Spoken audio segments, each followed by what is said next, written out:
안녕하십니까. 온라인 서저리의 김경원입니다. 오늘도 수술 영상과 함께 여러분들과 함께 케이스를 공유해 보도록 하겠습니다. 오늘 환자는 역시 36세 남자 환자분인데요. 지금 보시면 환자분이 내원했을 당시 사실 구강 내 상태가 썩 좋지 않고요. 구강 내 상당히 멀티플하게 루트레스트가 남아있는 상황인 걸 보실 수가 있습니다. 그래서 이 환자분 같은 경우 사실은 좀 치과에 대한 두려움이 많았던 것 같습니다. 그래서 지금 보시면 본인은 치과 마취가 잘 안 된다 이렇게 기억을 가지고 있고, 그로 인해서 어떤 통증이라든가 치과 치료에 대한 두려움이 많아서 그동안 치과 치료를 미뤄온 상태입니다. 하지만 이제 곧 결혼을 앞두고 있는 상태에서 더 이상 치과 치료를 미룰 수 없겠다는 생각도 있고, 그 다음에 여러 가지 해서 이제 구강 냄새라든가 이런 것 때문에 치과 치료를 결심을 하고 내원하였다고 하였습니다. 그래서 일단 치료 계획은 전체적인 플라 치료 스케일링을 하고 오랄 케어를 먼저 좀 시행을 할 예정이고요. 그 다음에 잔존치근 지금 보시면 16번, 14번 부위, 그 다음에 28번, 또 37번, 46번 부위에 있는 잔존치근을 전부 제거할 예정입니다. 특히 14번 같은 경우는 사실 페리피칼 리전으로 인해서 상당히 좀 치조골의 파괴가 좀 의심이 되는 상황이고요. 그래서 그 후에 임플란트를 14번과 16번, 그 다음에 24번과 26번, 사실은 27번까지도 계획을 하였었는데요. 환자분이 지금 사실은 여러 가지 경제적인 여건도 좀 있는 것 같고요. 그 다음에 아무래도 치과 치료에 대한 두려움이 많다 보니까 27번하고 37번까지는 하지는 않고 그냥 상하계는 26번까지, 하하계도 36번까지만 한 개 더 신입하고 우측에는 46번, 47번까지 신입하는 것으로 계획을 하였습니다. 그래서 앞에서 말씀드렸듯이 환자분이 치과 치료에 대한 공포가 심하다 보니까 저희들이 이제 처음에 원가이드를 계획을 할 때는 사실은 한꺼번에 전부 신입할 거를 예상을 했었습니다. 사실 계획을 하였는데 환자분이 너무 두려움이 많아서 일단 그러면 우측 아래 위로 먼저 하고 그 다음에 시행을 하고 그 다음에 좌측을 시행하는 거로, 아무래도 우측 14번 부위는 라든가 16번 부위의 잔존 치적으로 대해서 GBR이 좀 필요할 것으로 생각이 돼서 우측을 먼저 시행을 하도록 계획을 하였습니다. 그래서 지금 CT를 지금 보시면 14번 치아 루트레스트 발치할 때의 모습인데요. 발치 후에 보면 구강 내에 이와 같이 버칼 쪽에 약간 피스출라가 남아 있습니다. 그래서 이렇게 발치 후에 이 부분을 보고 저희들이 이와 같이 티슈 포셉으로 잡아보니까 안쪽까지, 그러니까 즉 치조골까지 완전 피스출라가 연결되어 있는 그래뉼 티슈를 다 제거를 하였습니다. 즉 14번 부위의 에이펙스 쪽에는 결국 치조골이 다 파괴된 양상인 것을 예측하실 수가 있을 것 같고요. 저희들이 이제 이와 같이 발치 후에 파노라마 영상입니다. 어느 정도 이제 치주에 대해서 스케일링도 하고 오랄 케어를 좀 시행을 하고 있고요. 말씀드렸듯이 우선은 환자분의 우측 상악과 하악 부위에 대해서, 즉 14번, 16번, 46번, 47번을 원가이드를 이용해서 신입할 예정이고요. 그 알베올라본 디펙트가 존재하는 14번 부위, 그 다음 16번도 지금 보면 디스탈 쪽에 뼈가 좀 없어서 아무래도 GBR을 같이 시행을 해야 될 것 같습니다. CT 영상인데 MPR 섹션에서 보시게 되면 지금 14번은 에이펙스의 리전으로 해서 피스출라가 있었기 때문에 우리가 임플란트 신입할 경우에 임플란트 하방에 페네스트레이션 디펙트가 생길 것으로 예상이 되고요. 그 다음에 이와 같이 16번 부위도 디스탈 쪽에는 좀 치조골이 많이 소실되어 있는 양상, 그래서 뼈 이식이 좀 필요할 것 같고요. 네, CT상에서 보면 14번 부위에서 지금 보시면 에이펙스 쪽에 버칼 쪽에 위쪽에는 약간의 뼈가 남아 있지만 하방에는 뼈가 이제 뚫려 있을 것으로 예상이 돼서 그 부분엔 임플란트 식립 후에 GBR을, 이런 경우엔 저 같은 경우는 보바인본을 사용해야 될 것 같습니다. 그 다음에 지금 16번 부위도 지금 보시면 앞쪽은 괜찮은데 디스탈 쪽엔 좀 알베올라본이 파괴되어 있는 양상이 관찰되고 있습니다. 예, 원가이드 리포트인데요. 말씀드렸듯이 저희들이 처음 계획하기는 사실은 상악과 하악을 전부 동시에 신입하려고 계획을 하였었습니다. 그래서 지금 보면 수술 계획상에 14번은 지금 저희들이 TS3 4.0에 13mm를 계획하였습니다. 나중에 수술 영상에서 보여드리겠지만 사실은 4.0의 13을 가지고 저희가 만족할 만한 스테빌리티를 얻지 못해서 사실은 나중에 프리핸드를 가지고 직경 4.5의 임플란트를 가지고 공교롭게도 저희들이 4.5가 10mm밖에 준비가 안 돼서 그냥 4.5의 10mm를 가지고 스테빌리티를 확보하고 GBR을 시행하는 것을 보여드리도록 하겠습니다. 그리고 16번 부위는 KS3 5.0의 10mm 임플란트를 계획을 하였고, 지금 디스탈 쪽에 본이 소실된 부분은 GBR을 계획을 하였습니다. 네, 그 다음에 46번 부위는 KS3 5.0의 10mm, 그 다음에 47번 부위는 5.0의 8.5mm를 계획을 하고 수술을 시행하도록 하겠습니다. 네, 그래서 이와 같이 상하하게 4개의 임플란트 신입을 하고 14번 부위에 에이펙스 쪽의 페네스트레이션 디펙트 및 발치와의 디펙트에 대해서 본그라프트를 시행을 하고, 그 다음에 16번 부위는 디스탈 쪽에 치조골이 소실된 부분에 대해서 GBR을 시행하는 것으로 계획을 하였습니다. 예, 이미디어트 포스트오피 상태의 파노라마 사진이고요. 하악 같은 경우는 사실은 이니셜 스테빌리티가 양호하였기 때문에 이와 같이 힐링 어버트먼트를 체결을 하였고, 상악에는 저희들이 이제 커버 스크루를 장착을 하고 뼈 이식 후에 일단 프라이머리 클로저를 해놓은 상태가 되겠습니다. 네, 이와 같이 14번 부위에 이미디어트 포스트오피 상태로 저희들이 임플란트를 신입하고 버컬 쪽 디펙트 쪽 부에, 특히 에이펙스 쪽이라든가 전부 에이어스를 이용해서 본그라프트 시행한 모습이고요. 지금 보시면 16번 치아도 16번 임플란트의 디스탈 쪽에 GBR을 같이 시행을 하였습니다. 그 다음에 46번, 47번도 원가이드를 통해서 계획하였던 부분에 임플란트가 잘 신입된 것을 CT를 통해서 확인하였습니다. 네, 수술 영상을 통해서 만나 뵙도록 하겠습니다.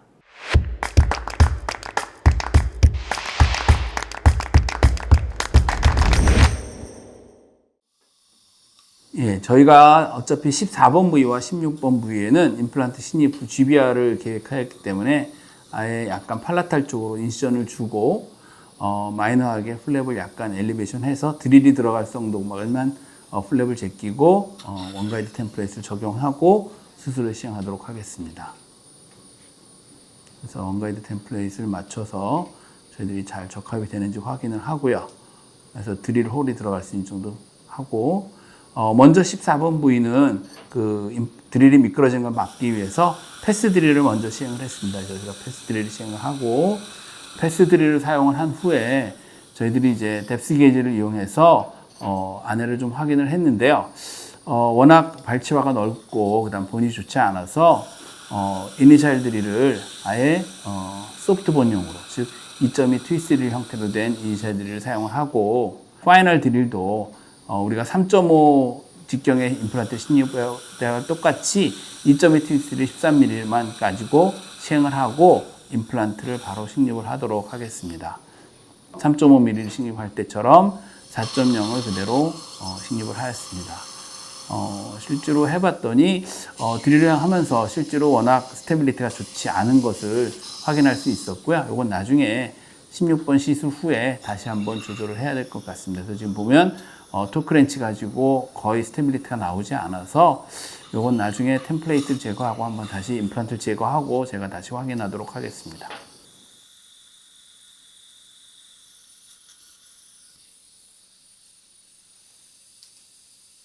그래서 우선 16번 부위에 이니셜 드릴을 시행을 하겠습니다. 이니셜 드릴을 먼저 시행을 하고, 이 부분은 아무래도 보면 훨씬 좋은 것 같습니다. 그 다음에 3.5에 10mm 원가이드 드릴 가지고 드릴링을 하고, 역시 펌핑 액션을 통해서 본이 열이 발생하지 않도록, 그 다음에 5.0에 10mm 원가이드 드릴을 시행을 하겠습니다. 파이널 드릴로 5.0에 10mm 원가이드 드릴을 시행을 했고요. 이 부분에 KS3 BA 5.0에 10mm 살라인을 적신 임플란트를 이와 같이 위치를 시키고 있습니다. 엔진으로 약 80% 내외 식립을 하였고요. 핸드렌치를 가지고 마지막 최종 위치를 확인하고 있습니다. 16번 부위는 이니셜 스테빌리티는 만족스럽게 나오는 것 같습니다. 그래서 스텐트를 제거를 하고 14번 부위가 저희가 만족할 만한 스테빌리티가 나오지 않았기 때문에 임플란트를 제거를 하였고요. 이 부분에 대해서는 저희가 4.5로 바꾸는데 이 당시에 사실 10mm 임플란트밖에 없어서 제가 10mm를 가지고 핸드로 그대로 임플란트의 위치를 조금 더 팔라탈에 위치시키면서 고정을 얻었습니다. 초기 고정이 약 한 10N 정도 나올 것 같고요. 이 상태에서 저희가 니드로도록 위에 프리마운트를 잡고 프리마운트를 제거를 하였습니다.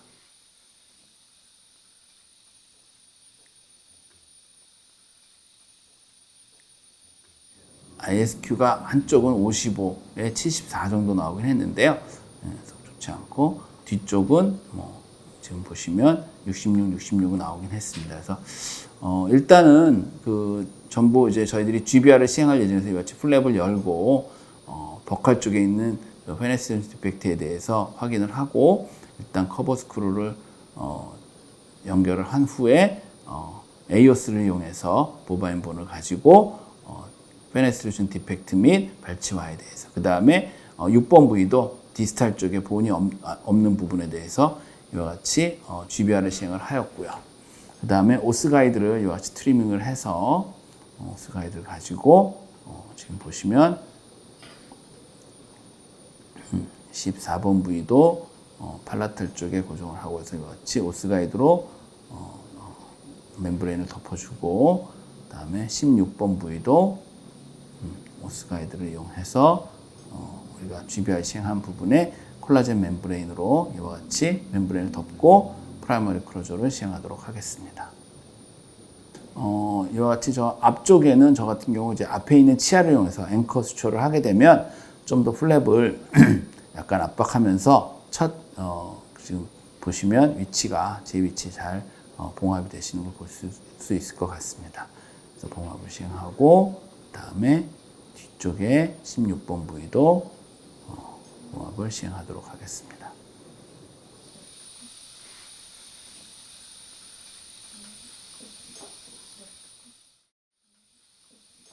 이와 같이 해서 상악 수술을 먼저 마쳤고요. 하악에 이제 원가이드 템플레이트를 한번 장착해서 확인을 하였고, 상악에도 GBR을 시행했기 때문에 혹시 해서 하악 같은 경우도 이제 티슈 펀치를 하지 않고 약간의 마이너하게 인시전을 주고 원가이드 수술을 시행하도록 하겠습니다. 그래서 플랩을 완전히 열지는 않고요. 약간 열어서 저희들이 드릴링만 가능할 수 있도록 하고 원가이드를 다시 장착을 하고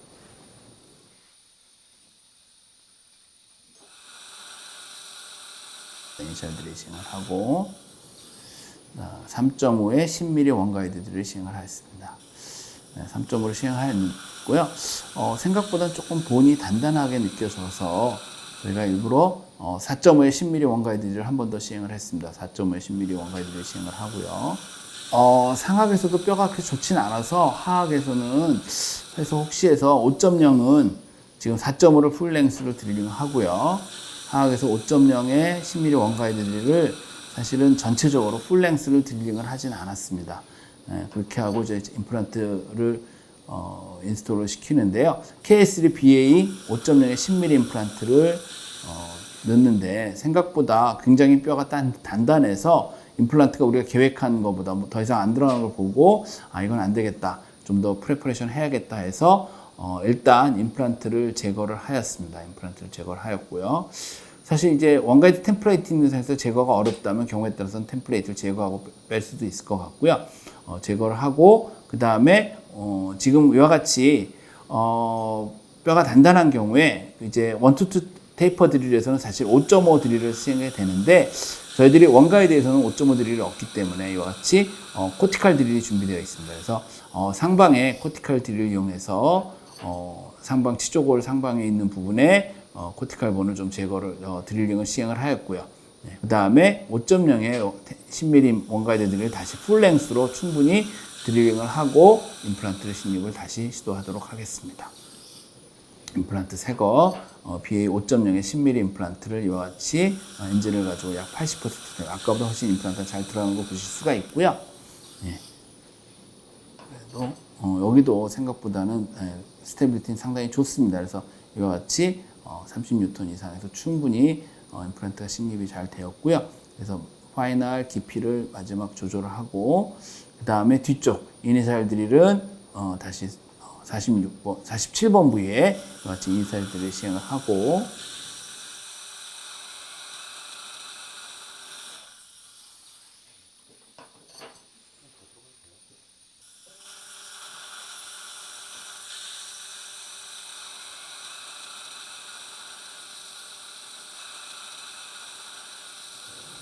.5에 원가이드를 시행하고 그 다음에 5.0에 8.5mm 원가이드 드릴을 시행하도록 하겠습니다. 앞뒤에서 그렇기 때문에 풀랭스로 드릴링을 시행하도록 하겠습니다. 그리고 KS3 BA 5.0의 8.5 임플란트를 인스톨레이션 하도록 하겠습니다. 엔진으로 약 80% 내외 드릴링을 하고요. 다음에 핸드렌치를 가지고 파이널 위치를 조절하고 있습니다. 스테빌리티는 30N 이상 충분히 나오는 거 보실 수가 있을 것 같습니다.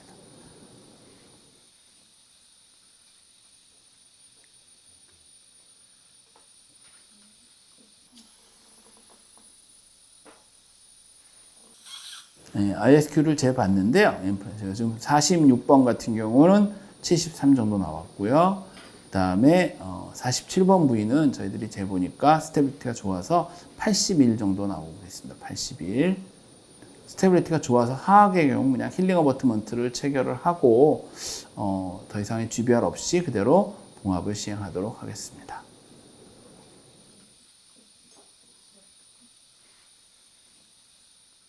저희들이 이제 원가이드 키트를 이용해서 수술하시다 보면 어떻게 보면 손의 느낌, 뭐라 그럴까, 본 퀄리티를 좀 드릴링하면서 느끼기가 어려운 면이 없지 않아 있습니다. 그래서 선생님들이 이제 원가이드 드릴을 하다 보면 물론 이제 수술 전에 CT 가지고 본 퀄리티를 어느 정도 예측을 하고 시술할 수 있지만 저희들이 CT에서 예측한 것과 달리 막상 실제 임상에서 하시다 보면 본 퀄리티가 너무 떨어진다든가 또는 본 퀄리티가 너무 생각보다 높아서 임플란트가 제 위치가 안 되는 경우엔 이와 같이 코티칼 드릴을 사용한다든가 해서 어떻게 보면 좀 더 와이드하게 프레퍼레이션 하고 임플란트를 식립하신다면 보다 좋은 결과를 얻을 수 있지 않을까 생각을 합니다.